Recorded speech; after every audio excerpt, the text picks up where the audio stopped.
A partir de este momento, todas las voces se unen en una sola señal. RCR presenta Conexión 750 con María Alejandra Trujillo. Muy buenas tardes, amigos de Radio Caracas Radio. Todo el equipo que trabaja para ustedes a partir de esta hora los saluda. Variada y abundante información que compartir y analizar, como es costumbre la tarde de hoy. Esto es Conexión 750. Comenzamos. ¿Qué está pasando en este país? Y saludamos en esta parte del programa al diputado Juan Pablo Guanipa, quien es además dirigente de Primero Justicia y precandidato a las primarias. Él aspira a representar a su partido político en la elección interna de la Plataforma Unitaria. Gracias por atendernos. Buenas tardes. Buenas tardes, María Alejandra. Muchas gracias a ti por el contacto y aquí estamos nuevamente a la orden. Pues mucho interés de conocer los detalles acerca de lo que ocurrió durante este recorrido que realizaba usted en el estado Trujillo. Pudimos ver en distintos videos y redes sociales las prácticas de siempre del oficialismo, pero ¿qué detalles puede compartir con nosotros? Lo escuchamos. Sí, en efecto, como tú dices, son prácticas ya tradicionales. Es más, muchas veces terminan los dirigentes del oficialismo felicitando a los que van y toman esas decisiones. Quizás cómo está la economía en sus casas y quizás qué mal la están pasando, pero a pesar de eso no les importa llevar cantidades importantes de comida para lanzárselas a la gente, como lo intentaron hacer con nosotros ese día. Ellos llegaron un grupo de mujeres primero y luego un grupo de motorizados, entre todos sumaban unas 30 personas, pero armados, con actitud absolutamente violenta, tratando de impedir la actividad que hicimos. Hay una particularidad, María Alejandra, es que ese es un espacio rentable de la Sociedad Anticancerosa de Trujillo. Ellos tienen un bonito auditorio y bueno, lo alquilan para sostener las actividades de esa institución. A ellos no les importó, a estos amigos del chavismo, no les importó que estuviéramos en la Sociedad Anticancerosa de Trujillo y bueno, arremetieron en contra de nosotros.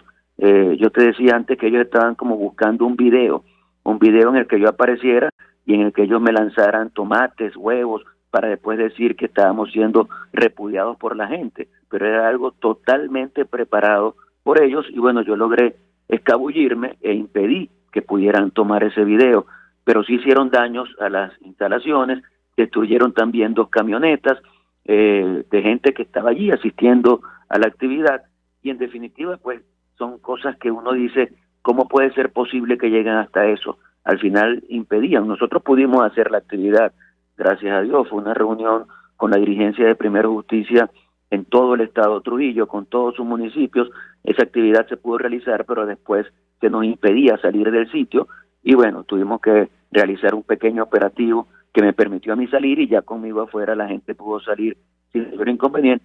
Lamentablemente el objetivo éramos nosotros. Ahí habían diputados a esa Asamblea Nacional írrita que preside el señor Jorge Rodríguez, habían legisladores regionales y habían concejales. Así que no se puede decir que eso fue una actividad espontánea de alguien que pasó por allí. No, eso fue totalmente orquestado, incluyendo al señor gobernador de ese estado de nombre Gerardo Márquez. ¿Hubo heridos, diputado, personas que hayan resultado afectadas en el marco de esta acción violenta? Mira, no, lo que hubo fue los daños patrimoniales, pero heridos no tuve ninguna información, gracias a Dios no llegó hasta eso el asunto. Ahora, ¿cree usted, diputado, que esta va a ser la tónica de la campaña electoral de cara al 2024? Eso en primer lugar, y seguramente habrá visto usted la reacción de los usuarios en redes sociales, sobre todo en Twitter, advirtiendo que, bueno, el oficialismo no tiene ninguna intención de facilitar una transición a la democracia o algo que se le parezca. ¿Qué opina usted? Lo escuchamos. Mira, con este tipo de actividades y de actuaciones lo que buscan es generar en la gente otra vez el miedo, la incertidumbre, la duda, el desprecio por el sistema electoral, que la gente diga no vale la pena ir a votar, no vale la pena participar. Y bueno, a nosotros nos corresponde, lo he dicho siempre, dar la pelea para lograr que haya realmente condiciones para un proceso electoral. Esto va a ser una lucha muy dura, María Alejandra, va a ser muy dura porque esta gente está aferrada totalmente al poder y no conciben pues perder el poder, no les parece que pueda ser lógico, porque definitivamente no son demócratas y no tienen escrúpulos. Yo siempre lo he dicho, cuando la gente dice, no, pero es que ellos tienen estrategia, no, al final lo que no tienen es escrúpulos y están dispuestos a hacer cualquier cosa. Ahora, nosotros tenemos que saber que ellos también están buscando escenarios internacionales donde legitimarse, y todo este tipo de cosas tenemos que documentarlas. Si en algo he fallado, yo lo reconozco en este momento, es que yo he desdeñado de las cosas que nos han pasado desde hace muchos años, recibir golpes físicos saliendo de la Asamblea Nacional, recibir golpes físicos saliendo de San Francisco, aquí en mi estado Zulia, persecución a mí y a mi familia, allanamiento de inmunidad parlamentaria, acusaciones judiciales que no tienen nada que ver con la realidad, inhabilitación política, o sea, todas esas cosas hay que documentarlas. Y yo estoy haciendo ahora, después de los sucesos de Trujillo, ese esfuerzo por ir un poco a mis archivos y recoger todo eso para hacer una comunicación que vaya dirigida a la Corte Penal Internacional, que vaya dirigida a la Comisión Interamericana de Derechos Humanos y que sirva como un ingrediente más de lo que es la documentación de lo que esta gente está acostumbrada a hacer, para que se les sea un poco más difícil a nivel internacional lavarse la cara. Eso tenemos que hacerlo. Ahora, ¿cree usted, diputado, que, digamos, no sé si se ha discutido, pero hay que ir a elecciones sin condiciones y tomando en consideración que este va a ser más o menos el ambiente que va a reinar, sobre todo de cara a una elección presidencial? ¿Qué puede compartir con nosotros? Lo escuchamos. Bueno, es que sin duda alguna nosotros tenemos que pelear condiciones. Es un asunto que yo también lo he dicho. Yo creo que, y la otra vez te lo decía también, yo creo que importa mucho la actitud que llevemos para ese proceso. Si la actitud nuestra es una actitud de entrega, de complacencia con el régimen, de decir que Maduro es presidente, de tratar de pasar agachado, mira, no te muevas, no hagas nada, que de repente te van a dejar ganar. Eso no existe, esa estrategia nunca va a tener éxito. Ahora, si nosotros asumimos una actitud más combativa y nos sentimos acompañados por los Estados Unidos, por Europa y por otros países, nos sentimos acompañados por la gente que quiere cambio en Venezuela, que aunque haya una situación difícil para los partidos políticos, para los liderazgos, es indudable que la gente en Venezuela, en una gran mayoría, quiere que se produzca un cambio en el país. Si nosotros logramos mover a la sociedad civil, mover a los partidos políticos, mover a la nación venezolana, indudablemente que el objetivo fundamental de toda esa movilización y apoyo tiene que ser lograr condiciones electorales. Si nosotros, por ejemplo, no logramos levantar las inhabilitaciones, bueno, va a terminar Maduro decidiendo quién es el candidato de la oposición venezolana, y ya eso nos va a llevar muy maltrechos a ese proceso electoral. Entonces, todas estas cosas tenemos que irlas revisando y pensando en caliente, de manera que eso nos pueda dar la fortaleza para seguir luchando para lograr que esto pueda cambiar en Venezuela. Tengo que hacer una pausa para ir a publicidad. Al regreso quisiera referirme a lo que usted menciona, la intención del oficialismo de elegir el candidato de la alternativa. Ahora mismo pienso en este debate al cual he invitado, por ejemplo, el exgobernador y ex candidato presidencial Enrique Capriles Radonsky. ¿Cómo lo ve usted? Me refiero a Nicolás Maduro, obviamente. Vamos a la pausa, al regreso venimos con más. Usted está viendo Conexión 750 con María Alejandra Trujillo. Solo por RCR 750, porque lo bueno une. Puedes seguirnos en nuestras redes sociales. En Twitter, @RCR750. La radio que se ve. Mensaje del ingeniero José Peraza, tesorero del FONPRES CIB. Estimado colega ingeniero, arquitecto y profesional afín, el Colegio Ingeniero de Venezuela y el Fondo de Previsión Social, preocupado por la salud de tu familia, ha diseñado un sistema de salud integral que coloca a tu disposición y que contiene asistencia primaria de salud, ambulancia, hospitalización, cirugía, oftalmología, dermatología, fisioterapia, psicología, odontología, farmacia y funerario. Para mayor información, visítanos a nuestros portales cib.net.be, fonprescib.net.be, Colegio de Ingenieros de Venezuela, construyendo futuro. Mis amigos, una empresa comprometida y responsable con su personal es una empresa segura, y Produzca es la compañía pionera en Venezuela que ofrece la mayor cantidad de equipos de comprobada calidad para garantizar la seguridad integral de toda la nómina industrial de cualquier empresa. El catálogo de Produzca es inmenso, todo tipo de guantes, cascos, accesorios y productos varios de protección para tu personal. Conoce más de Produzca en www.produzca.com. Produzca, seguridad en tu empresa de los pies a la cabeza. Un espacio que analiza y debate la coyuntura política, económica y social de nuestro país. Acompañe cada mañana a la periodista María Alejandra Trujillo en Palabras más, palabras más, palabras menos. Palabras más, palabras menos. Informes, entrevistas, análisis y discusiones sobre los temas de actualidad. Es lo que más te puedo dar, es lo de siempre. Palabras más, palabras menos. De lunes a viernes, de 7 a 8 de la mañana, por RCR 750 AM. Palabras más, palabras más, palabras menos. RCR 750 AM. Porque lo bueno une. El poder de la comunicación en tus manos. Conexión 750 con María Alejandra Trujillo. Solo por RCR 750. La radio que se ve.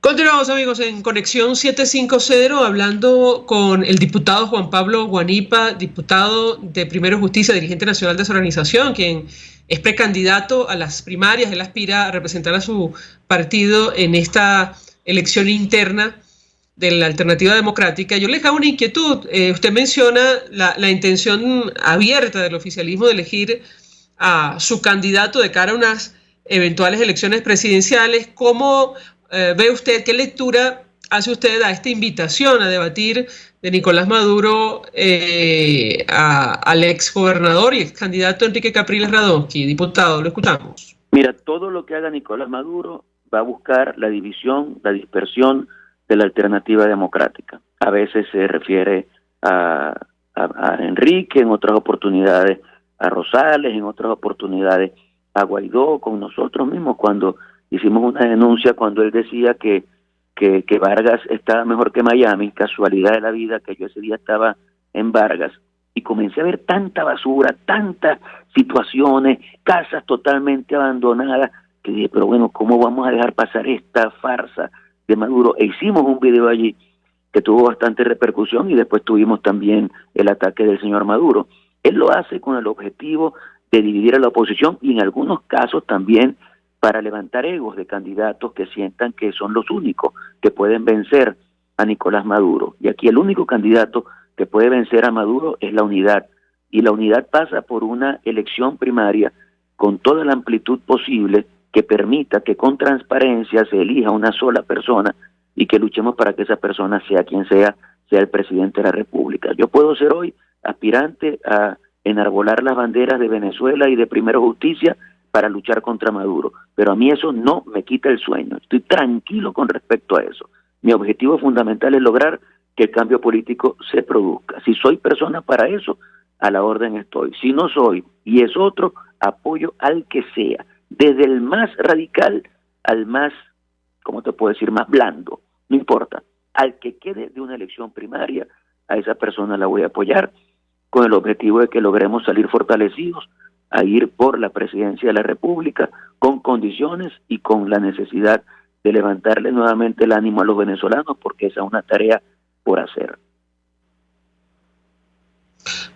Diputado, no sé si hay una discusión interna acerca de lo que puede ocurrir, si se concreta o no esta negociación en México. Primero, confirmar con usted si es cierto que a finales de este mes ya hay fecha acordada para sentarse otra vez a dialogar. Eso en primer lugar. Y en segundo lugar, bueno, si nos vemos en un escenario como el de Nicaragua, lo he hablado con otros dirigentes políticos, donde efectivamente se emprende una persecución contra los dirigentes, o incluso, bueno, deciden recurrir al expediente otra vez de las inhabilitaciones. ¿Qué puede compartir con nosotros? Lo escuchamos.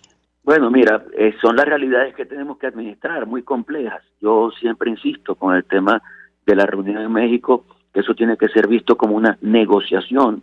Veo a los Estados Unidos muy claros con respecto a eso, y ellos mismos están diciendo, los amigos de Estados Unidos, que ellos aspiran que antes del 15 de diciembre ya haya algún acuerdo. Yo no lo veo claro, yo no lo veo sencillo, yo tengo que ser escéptico porque he sido, aunque nunca protagonista, sí testigo de los distintos procesos de negociación que se han dado, y uno sabe que lo que busca el régimen es diálogo y diálogo para que no termine eso en nada y puedan mantenerse las cosas como están. Si eso lo tenemos claro, entonces el equipo que dirige Gerardo Blay tiene que ir muy consciente de esa situación y bueno, hacer todo el esfuerzo para lograr que no se quede eso en diálogo, sino que se transforme en un acuerdo que reconozca que en Venezuela hay un conflicto y que hay que hacer algo para que ese conflicto termine, ¿no? Entonces, obviamente, en un proceso como ese, el tema de las habilitaciones tiene que ser de los primeros temas. O sea, aquí no puede haber vetos con nadie. El señor Chávez fue candidato presidencial unos añitos después de haber dado 2 golpes de Estado en los que murieron muchas personas, y bueno, fue sobreseída su causa, perdonado él por los delitos que cometió. Me parece que eso quizás no fue lo mejor que le pudo pasar al país, y siempre recuerdo el caso del coronel Tejero en España, que intentó dar un golpe en el Congreso de los Diputados, y bueno, estuvo 30 años preso, y después fue a su casa, ¿no? Entonces, bueno, eso no pasó en Venezuela, y Chávez pudo, después de hacer lo que hizo, presentarse en un proceso electoral. ¿Cómo puede ser posible que ahora gente, porque piensa distinto, sea inhabilitada? Así que ese es un asunto que nosotros tenemos que poner como punto de honor, a mi modo de ver, en esa negociación. No es que vamos a habilitar a unos y a otros no. No, es que se acaban las inhabilitaciones, y todo el que tenga la aspiración de ir a la presidencia de la República, que pueda contarse y que al final tengamos una sola candidatura, así con las demás condiciones, pero el hecho de esa negociación tiene que convertirse en resultados concretos, y creo que va a ser difícil para el régimen no conceder en algunas cosas, entre las que ya hemos hablado de algunas, ¿no? Ahora, diputado, el régimen de Nicolás Maduro va con una aspiración de máximos a esta mesa. Jorge Rodríguez lo dejó claro luego de la reunión en París. Ellos quieren que se reconozca a Nicolás Maduro, que se levanten las sanciones, tener acceso a los recursos en el exterior. ¿Cómo ve usted este tema? Lo escuchamos. Mira, el reconocimiento de Maduro yo creo que no lo va a lograr. Maduro es un señor desconocido por la comunidad internacional, especialmente por el mundo occidental, y la única forma de que tenga reconocimiento es que haya una restitución de la institucionalidad en Venezuela. Así que eso es un asunto que tendríamos que ver en el ejercicio de ese proceso de negociación. Fíjate que el tema de las sanciones, siempre lo he dicho, todos queremos que las sanciones terminen, muy bien, pero las sanciones las desarrolló y las aprobó Estados Unidos, Europa, varios países, con el objetivo de lograr que Maduro retornara a la democracia en Venezuela. Es decir, las sanciones tienen esa razón. Si todos queremos que las sanciones sean levantadas, bueno, danos democracia. Si tú quieres que las sanciones sean levantadas, danos oportunidades electorales que permitan que la gente se pueda manifestar. Así que yo creo que nosotros tenemos una responsabilidad con el país, que es lograr que haya un proceso electoral, y que en un proceso de negociación sí hay concesiones de lado y lado, pero hasta ahora las concesiones han sido solamente del lado distinto a Nicolás Maduro. Tenemos que ver concesiones por parte de él y de los cómplices que lo acompañan, para que pueda entonces creerse que todo es un proceso que va a llegar a buen puerto, ¿no? Ahora, sin las sanciones, es que el régimen de Maduro no se habría sentado a la mesa, diputado. ¿Esto cómo lo evalúan ustedes? Da la impresión que es la única motivación, digamos, el único mecanismo de presión que ha logrado que, digamos, el equipo que acompaña a Nicolás Maduro evalúe siquiera la posibilidad de discutir algo con líderes de la alternativa. Lo escuchamos. Claro, por eso es tan importante que el propio Maduro sepa que él es el responsable de las sanciones que han impuesto alrededor de su gestión. Él es el responsable de eso. Si él quiere que se levanten las sanciones, bueno, él tiene que actuar. Es decir, él no puede pretender un levantamiento gratuito de las sanciones si no actúa en función a la nación venezolana su democracia, devolverle a la nación venezolana las condiciones electorales. O sea que yo creo que nosotros tenemos que tener eso muy claro, porque al final las sanciones no son responsabilidad ni siquiera de la oposición venezolana, las sanciones son decisiones que ha tomado el gobierno de los Estados Unidos y varios gobiernos de Europa para tratar de reencauzar al régimen venezolano hacia la democracia, hacia la libertad. Entonces, no puede pensar Maduro que va a tener una restitución de las sanciones o una restitución o una elasticidad de las sanciones sin contar con una contraprestación que hasta ahora no la ha dado. Finalmente, diputado, el gobierno interino en la Asamblea Nacional, ¿qué puede compartir con nosotros? De eso también dependerá o no el reconocimiento del régimen de Maduro. Lo escuchamos. Bueno, esa es una discusión que está librándose. El gobierno interino ha tenido un sentido, un significado, que es luchar por el cambio político en el país. Obviamente en el seno de la Asamblea Nacional hay una discusión con respecto a su permanencia o no. Lo que sí tenemos claro es que tiene que quedar alguna institucionalidad que permita que los activos del país afuera no lleguen a manos de Maduro, sino que puedan resguardarse para la restitución de la democracia y el relanzamiento de Venezuela. Ahora Juan Guaidó es, hasta donde sé, precandidato presidencial por el partido Voluntad Popular. Eso nos ubica en un escenario electoral.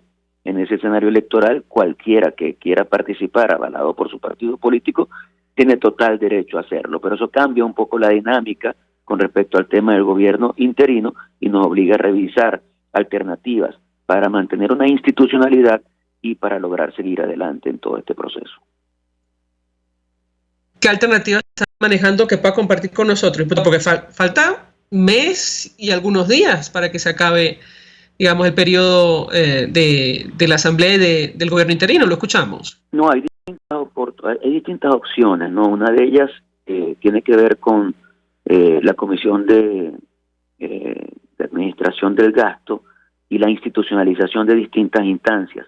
Ahora, esas distintas instancias que van a tener responsabilidades ejecutivas tienen que tener un soporte institucional. Para mí, ese soporte institucional es la Asamblea Nacional. Es decir, yo soy de los que piensa que la Asamblea Nacional debe continuar, no con ánimo beligerante, sino con ánimo de mantener la institucionalidad que permita que se resguarden los intereses de Venezuela fuera del país.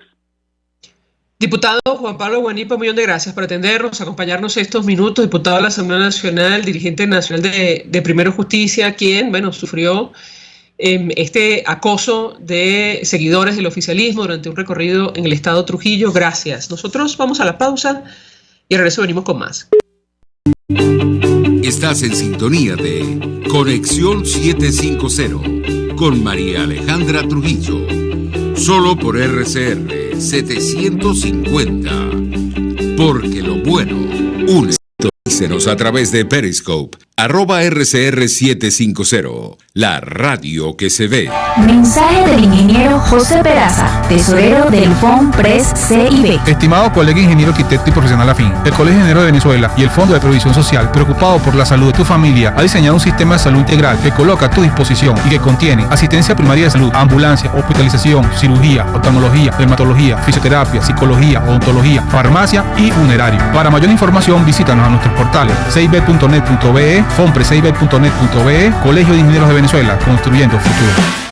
Y ahora quiero hablarte de la estación de servicio del Club Hípico, esa misma frente al Terras Plazas. Te invito a que la sigas en su Instagram, @bpterrazas, donde en su historia están informando permanentemente la dinámica diaria en cuanto al servicio de surtido de gasolina. Con todos los mecanismos de pagos, la bomba Terrazas del Club Hípico cuenta con una gran tienda de conveniencia donde podrás encontrar todo lo que necesitas, tanto para ti como para tu carro, y también con atención de baterías Duncan.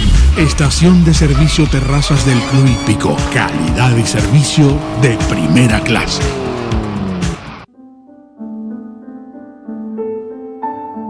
La Academia de Ciencias Físicas, Matemáticas y Naturales presenta El progreso tiene su ciencia. Hoy presentamos la nucleación. En la unión está la fuerza. Este sabio refrán aplica hasta en el diminuto mundo de las nanopartículas, tal como lo demostraron los doctores Benjamin Sharifker y Jorge Mostany con su teoría sobre la nucleación. Desprovistas de carga eléctrica, las partículas muy pequeñas o nanopartículas no son capaces de formar estructuras estables o duraderas.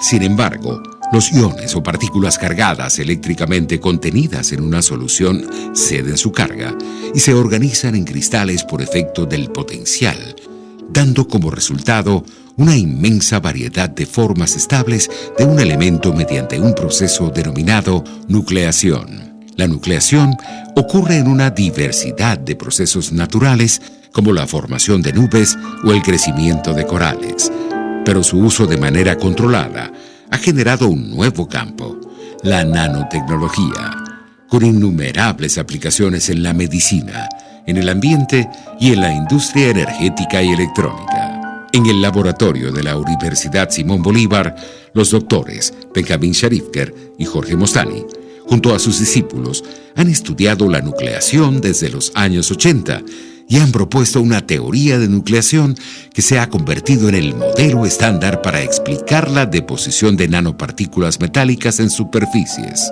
Estos investigadores, además, estudian formas de eliminar contaminantes orgánicos de aguas residuales mediante reacciones químicas y de procesar de manera limpia recursos energéticos fósiles, entre otras cosas. Los doctores Benjamin Sharifker y Jorge Mostany son miembros de la Academia de Ciencias Físicas, Matemáticas y Naturales. Sus descubrimientos son un aporte significativo al desarrollo de nuevas tecnologías al servicio de la sociedad. El progreso tiene su ciencia. La Academia de Ciencias Físicas, Matemáticas y Naturales presentó El progreso tiene su ciencia. RCR 750 AM, porque lo bueno une.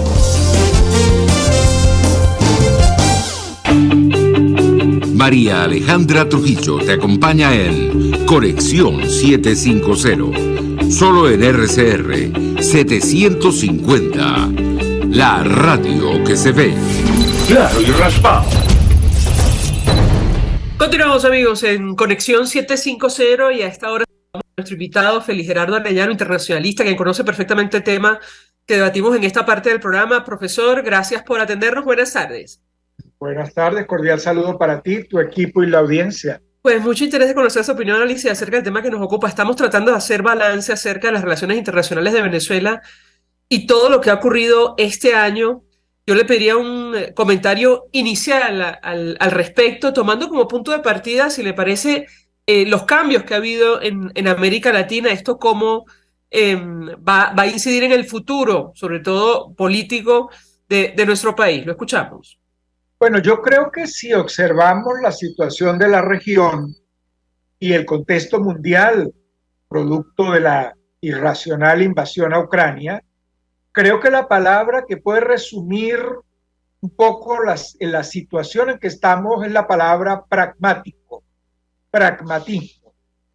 Pero no es un pragmatismo irresponsable. Por ejemplo, estoy pensando en Gabriel Boric, que asume una actitud prudente y de defensa de los derechos humanos, pero hay pragmatismo frente a aquellos años del Grupo de Lima o de la máxima presión de Donald Trump. Ya incluso desde que Joe Biden asume la presidencia, se observa un cambio, un giro de mayor prudencia, de mayor pragmatismo. Se ha observado con el tema de la flexibilidad en las sanciones, las licencias, el manejo de las licencias. Ahora tenemos a Petro promoviendo pragmatismo. Importante, conveniente, Pero creo que el mismo Petro está consciente. Le oí una declaración en la que llegó a decir, no sé si me engañan. Bueno, creo que eso viene de haber leído un expediente de engaños sistemáticos desde Miraflores. Ahora, yo insisto, peor no hacer nada. Y dado que está clarísimo que no hay soluciones quirúrgicas, porque Putin más claro no lo ha dejado, de que las soluciones quirúrgicas pueden revertirse, como le está ocurriendo a Putin, pero además generan un desastre humano, una sangría humana inútil, innecesaria, irracional. Entonces, si no hay soluciones quirúrgicas que sean soluciones, entonces la negociación es el único camino. La negociación no es fácil, en Venezuela está tremendamente satanizada, y bueno, creo que eso es lo que hay que trabajar también. Hay que adquirir conciencia que el radicalismo lo que ha llevado es a la consolidación de Miraflores. Porque en este momento, ya que tú me preguntabas sobre el tema de la comunidad internacional, mira, cuando uno oye los estudiosos de las transiciones, cuando uno ve los casos de transiciones más recientes, es usual decir que la comunidad internacional coadyuva, apoya, contribuye, pero que no es el protagónico, que no es el director de la orquesta, que no es decisiva. Mira, en Venezuela creo que está ocurriendo algo novedoso. En estos momentos, la dirección de la orquesta está en la comunidad internacional, está en Petro, está en Francia, está en la Casa Blanca, está en la Unión Europea, en Borrell. La oposición interna está en una discusión sorprendente, bueno, descalificándose unos a otros por un reglamento, por una comisión, una cosa penosa.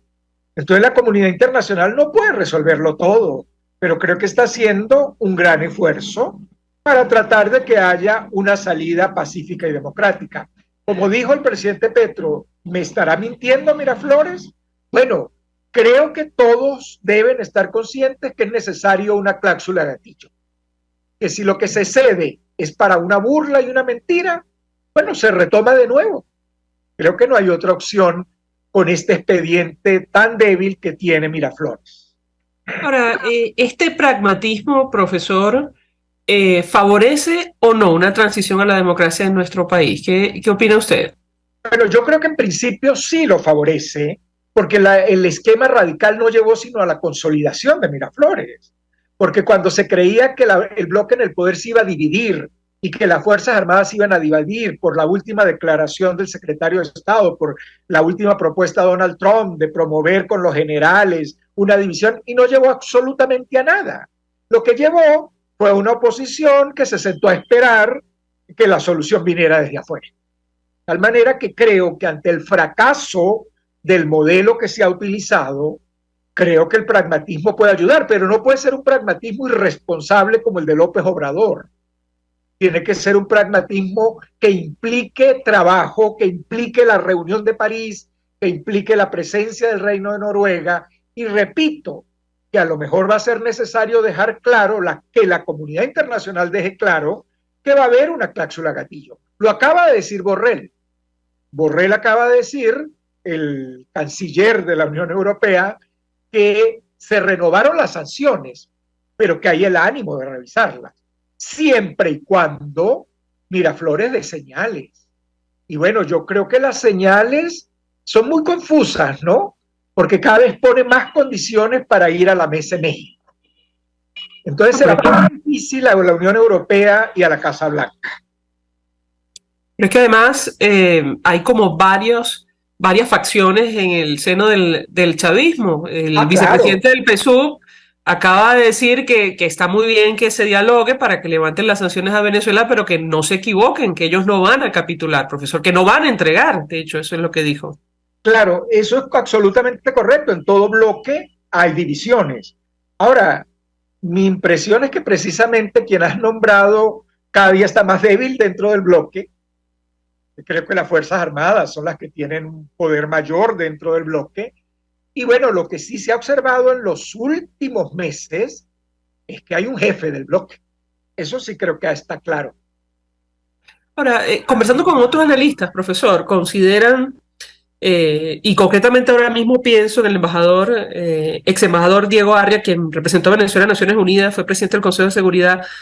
Él decía, en esa mesa de París vimos los intereses de Argentina, Colombia y Francia, pero no los intereses de los venezolanos. Y yo le pediría un comentario porque ciertamente da la impresión, bueno, que cada nación, cada gobierno está tratando de defender sus intereses muy particulares y en el marco de, bueno, una posible transición o no a la democracia en Venezuela. ¿Cómo lo ve usted? Lo escuchamos. O sea, negar lo que acabas de decir es irracional, eso es absolutamente cierto. Todos los actores tienen intereses, pero si leemos los textos, hay un interés que los une a todos ellos, que une a la Unión Europea, que une al Vaticano, que une a la Casa Blanca, que une a los gobiernos latinoamericanos, que es la salida pacífica y democrática. Entonces, allí están representados los intereses de una Venezuela democrática.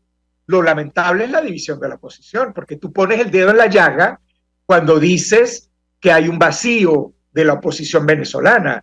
Pero bueno, si el vacío lo cubre el señor Guaidó, media Venezuela se queja. Si el vacío lo cubre Gerardo Blay, medio país se queja. Bueno, entonces, ¿qué queremos? Que vayan 15, 20, 50 representantes de Venezuela a la mesa por Venezuela. Yo creo que están haciendo un esfuerzo estos gobiernos pragmáticos. Creo que mejor está haciendo la tarea en este momento Gustavo Petro que lo que ha hecho Alberto Fernández, porque las contradicciones de Alberto Fernández ya son notorias y graves al interior de Argentina y frente a la comunidad internacional.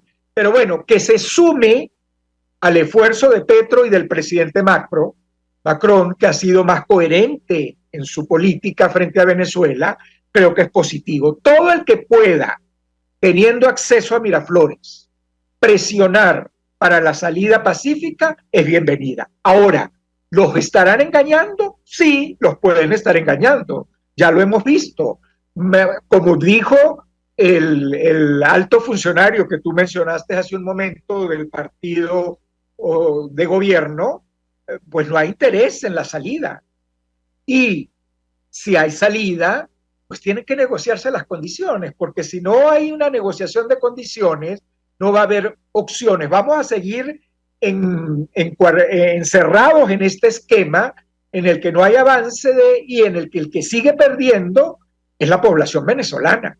Los grandes perdedores somos la población venezolana, los más humildes, los más vulnerables, porque allí va incluido dentro del paquete la ayuda humanitaria, los recursos financieros, el papel de los organismos financieros multilaterales, todo va dentro del paquete de negociación. Y las víctimas de violación de derechos humanos y posibles delitos de lesa humanidad, profesor, si me permite, tenemos que hacer una pausa. No, pero permítame hacer una pausa, al regreso le doy la palabra para comentar este tema, porque usted mencionaba la posición del presidente Gustavo Petro y él ha puesto sobre la mesa una propuesta que no ha gustado en absoluto a defensores de derechos humanos, víctimas, familiares de posibles delitos de lesa humanidad, que tiene que ver con el decreto de una amnistía total. Al regreso de la pausa yo le pediría un comentario tomando en consideración lo que ha ocurrido con este tema también en el marco de la comunidad internacional, la prórroga del trabajo de la misión de determinación de los hechos, la petición del fiscal de la Corte Penal Internacional para continuar con la investigación, la salida, la expulsión del régimen de Maduro del Consejo de Derechos Humanos, en fin. Al regreso de la pausa, si me permite, y quisiera sus comentarios. Ya venimos. Escuchamos Conexión 750, solo por RCR 750, la radio que se ve. Puedes seguirnos en nuestras redes sociales, en Twitter, @RCR750, la radio que se ve. Mensaje del ingeniero José Peraza, tesorero del FONPRES CIB. Estimado colega ingeniero arquitecto y profesional afín, el Colegio de Ingenieros de Venezuela y el Fondo de Previsión Social, preocupado por la salud de tu familia, ha diseñado un sistema de salud integral que coloca a tu disposición y que contiene asistencia primaria de salud, ambulancia, hospitalización, cirugía, oftalmología, dermatología, fisioterapia, psicología, odontología, farmacia y funerario. Para mayor información, visítanos a nuestros portales cib.net.be, fonprescib.net.be, Colegio de Ingenieros de Venezuela, construyendo futuro. Amigos, nace un nuevo concepto de farmacia en Venezuela. Farmacia CVS y más. Todo lo demás. En Farmacia CVS, en español CVS, lo consigues todo en un solo lugar. Salud, belleza, hogar y comida. Un nuevo concepto en todo para un nuevo concepto de vida. Farmacia CVS y más está en el CCCT nivel C1, frente a Beco y al lado del Banco Mercantil. En Instagram, FarmaCVS. Farmacia CVS y más. Todo lo demás. RCR 750 AM, porque lo bueno une. El poder de la comunicación en tus manos. Conexión 750 con María Alejandra Trujillo. Solo por RCR 750, la radio que se ve. Continuamos, amigos, en Conexión 750, tratando de hacer balance de este año 2022 de la posición que ha asumido la comunidad internacional con relación a la crisis en Venezuela. Nos acompaña el profesor internacionalista Félix Gerardo Arellano. Yo le cago una inquietud. El tema de los derechos humanos, profesor, especialmente sensible en nuestro país. Usted mencionaba la posición del presidente de Colombia, Gustavo Petro, justamente en el marco de la reunión de París. Él propone esto de la amnistía total, lo cual encendió las alarmas en Venezuela y más allá de nuestras fronteras, frente al temor de que se esté promoviendo una especie de impunidad luego de tantos años de violación de derechos humanos y presuntos delitos de lesa humanidad que han llevado a nuestro país a la Corte Penal Internacional. ¿Qué opina usted sobre este punto en específico? Lo escuchamos. Sí, 2 o 3 precisiones y te agradezco que me hayas ayudado tan profundamente a responder la pregunta. Tú hiciste el inventario. ¿Acaso se está parando la Corte Penal Internacional porque hubo la reunión en París? ¿Acaso Petro tiene la capacidad de paralizar la investigación en la Corte? ¿Acaso se ha eliminado la comisión independiente? No, todo eso está funcionando, todo eso sigue su curso. Y diga o no diga Petro, diga o no diga todos los presidentes de América Latina, esas son instancias independientes que están funcionando, que siguen haciendo su trabajo. Eso no ha muerto. Tampoco olvidemos que existe la justicia transicional. Eso supongo que también generará alarmas, porque es que nadie quiere tragarse el sapo. O sea, queremos, cada parte pareciera que lo que piensa es en una capitulación, que se rindan ellos o que me rinda yo. No, no. Si hay negociación, hay concesiones. Ahora, nadie ha dicho que se tiene que paralizar los procedimientos de derechos humanos, por ejemplo. Luego, creo que es importante una precisión porque a veces hay hay confusiones que pueden hacer daño. Venezuela no fue expulsada del Consejo. Venezuela no logró los votos. Bueno, claro, corrijo, profesor, no fue expulsada, pero digamos, la interpretación que se hizo en ese momento es que Venezuela no consiguió el objetivo del régimen de Maduro de permanecer en el Consejo de Derechos Humanos. Eso es positivo para América Latina, pero Cuba lo ha logrado, Arabia Saudita lo ha logrado, China lo ha logrado. O sea, es para que los oyentes, la audiencia entienda que esto no es por credenciales, esto son negociaciones de pasillo. Y bueno, qué positivo que América Latina no avaló de nuevo a Venezuela, pero la ha podido avalar, ocurrió la vez pasada, y fue una negociación entre Brasil y Venezuela, la que ocurrió en los pasillos de Ginebra. Ahora no ocurrió, qué bueno, pero no fue que fue expulsada. Tampoco fue expulsada el Mercosur, que es una información que está tan confusa en el país, fue suspendida. Y esos son indicadores de la importancia del tema de los derechos humanos. Entonces, por eso insisto que la expresión del presidente Petro me estará engañando, creo que va a obligar a la comunidad internacional a dejar muy claro el término de una cláusula gatillo. si el levantamiento de sanciones no se acompaña con un real cumplimiento de los acuerdos, tiene que volverse a la situación, que no beneficia a nadie. Ojo, yo debería entender que Miraflores está viendo incentivos en negociar, pero no está nada claro cuando pone tantos obstáculos a la negociación. Profesor, la posición del principal aliado de las fuerzas democráticas, todavía Estados Unidos, con relación a nuestro país, ¿cómo lo ve usted? Este año también ocurrieron muchas cosas, hubo una decisión de, establecer algún tipo de acercamiento o conversación directa con el régimen de Maduro para conseguir la liberación de presos políticos norteamericanos a cambio del levantamiento de algunas sanciones personales. Esto generó toda clase de reacciones. ¿Cómo ve usted esta situación y sobre todo qué esperar en el futuro de cara al año 2023? Si continúa o no, por ejemplo, el gobierno interino, el reconocimiento a Juan Guaidó. Lo escuchamos. Mira, yo creo que hay una gran incertidumbre. Quedó claro que no hubo el tsunami rojo en los Estados Unidos. Aquí hay que aclarar que rojo es el color del Partido Republicano y azul es el color del Partido Demócrata.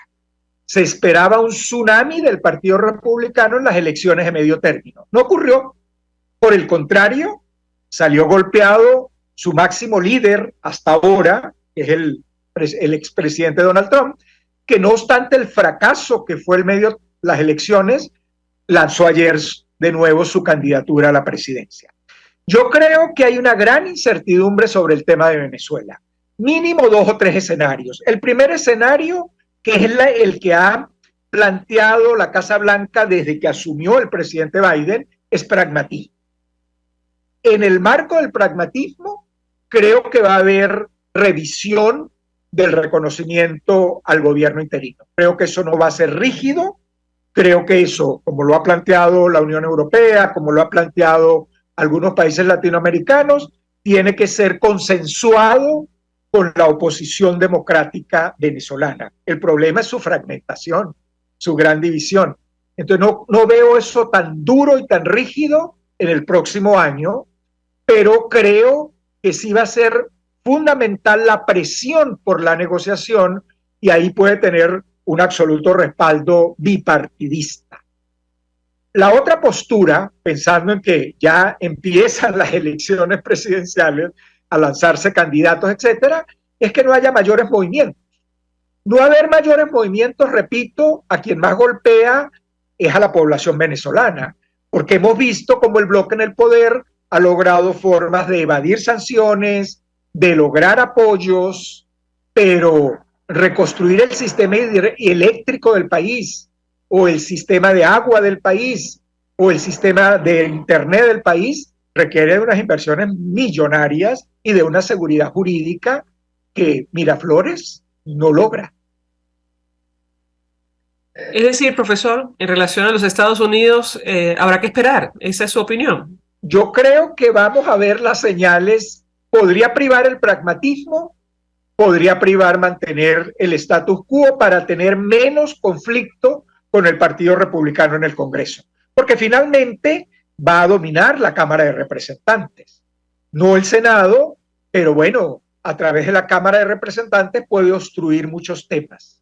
Si el partido empieza a dar más claras señales de madurez, el Partido Republicano, y empieza a romper con la ceguera de Donald Trump, pudiera haber unos esquemas de trabajo frente a Venezuela que el presidente Biden manejaría hacia el pragmatismo.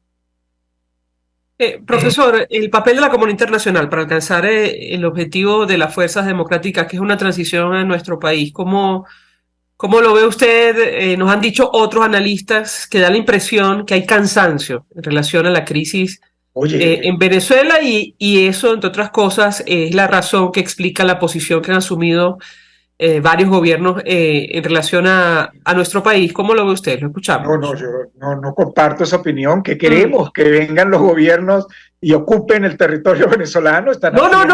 No sé si me expliqué bien. No, sí te explicaste bien, que la ven cansada y por eso está cediendo.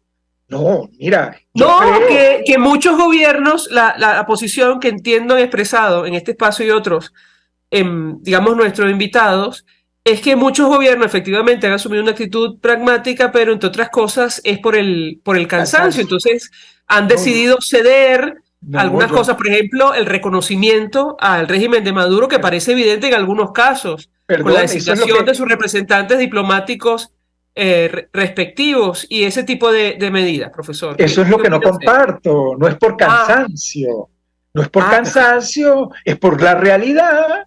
O sea, ¿de cuál oposición democrática estamos hablando? ¿De una oposición que no cree que hay un líder, que no cree que hay un gobierno interino, que lo descalifica constantemente? ¿Cómo llevas eso a 27 países de la Unión Europea debatiendo sobre el tema venezolano? No, perdón, yo no creo que es cansancio. Yo creo que se ha hecho un esfuerzo enorme. El tema sigue en la agenda. Podría haber sido desplazado completamente por la cantidad de problemas que hay en la agenda, y ahí está. Fue objeto de especial atención en Francia.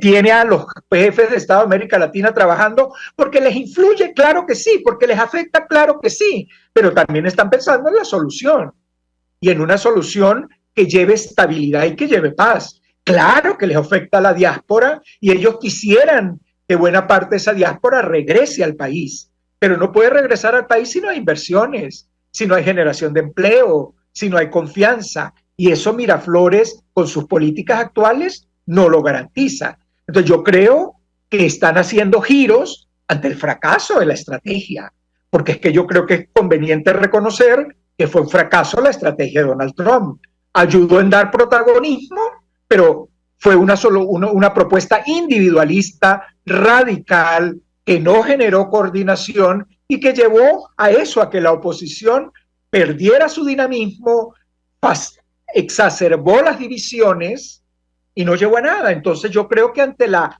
grave realidad que vive el país, la comunidad internacional tiene que hacer movimientos.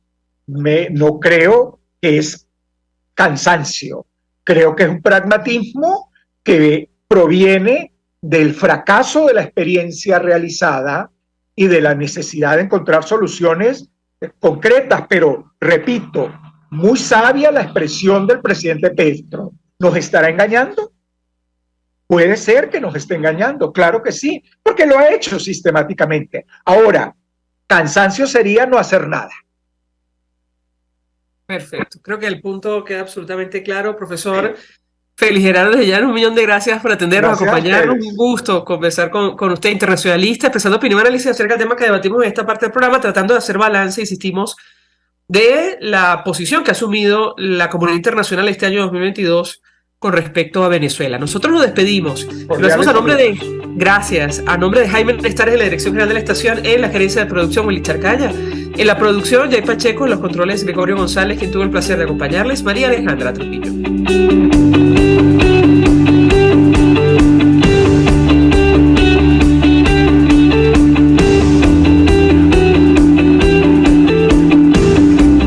El Fondo de Previsión Social del Colegio de Ingenieros de Venezuela presentó. RCR presentó Conexión 750 con María Alejandra Trujillo, solo por RCR 750, la radio.